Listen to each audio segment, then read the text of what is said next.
लेकिन आइए जरा जी एंटरटेनमेंट पर फोकस करते हैं। इन्वेस्टर प्रेजेंटेशन के बाद जी एंटरटेनमेंट के शेयर में 10% की जोरदार तेजी देखने को मिली है।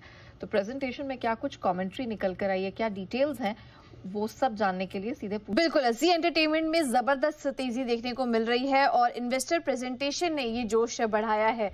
इनका जो प्रेजेंटेशन है उसमें उन्होंने अपने मजबूत ग्रोथ प्लान और प्रॉफिटेबिलिटी विजन की बात रखी है, इसको सामने रखा, जिसके चलते हम यहाँ पर तेजी देख रहे हैं। तो तीन चीजों पर ये फोकस कर रहे हैं। पहले तो ग्रोथ इनिशिएटिव, इसमें कंपनी नए वर्टिकल्स जैसे कि micro dramas, UGC, live events और एजुटेनमेंट पे एंट्री कर रही है। इसके अलावा डिस्ट्रीब्यूशन मॉडल और कंटेंट को नया रूप देकर भी ये ज्यादा से ज्यादा ऑडियंस जोड़ना चाह रही है। और डिजिटल और म्यूजिक जैसे हाई ग्रोथ वर्टिकल्स में भी कंपनी एक्विजिशन और पार्टनरशिप की योजना बना रही है। अब आते हैं इनके ग्रोथ फ्रेमवर्क को लेकर। तो सभी ग्रोथ इनिशिएटिव को कोर बिजनेस से जोड़ा जाएगा, जिसके चलते 3 साल में प्रॉफिटेबिलिटी में बड़ी उछाल का टारगेट है। ईपीएस को वित्त वर्ष 2019 का जो 16.5 का हाईएस्ट लेवल पर था, वहां तक ले जाने की इनकी कोशिश होगी और मजबूत कैश रिजर्व तैयार है।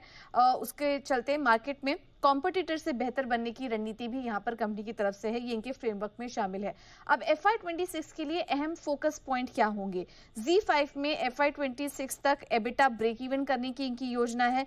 रिस्क फ्री ट्रेजरी इनकम को मैक्सिमाइज करने की योजना है इनकी। और इसके अलावा अभी हाल फिलहाल में अपनी खबर भी सुनी थी, प्रमोटर्स वारंट के जरिए अपनी हिस्सेदारी बढ़ाएंगी, जिससे भी कंपनी में जो निवेशकों का भरोसा है वो भी बढ़ा है। लीडरशिप स्टेबिलिटी काफी मजबूत हुई है। तो इन तमाम फैक्टर्स के चलते जब इन्वेस्टर प्रेजेंटेशन आया उसमें ये आउटकम निकल कर आए, की टेकअवेज थे इसके। उसके बाद हम देख रहे हैं कि स्टॉक में शानदार तेजी देखने को मिल रही है आज।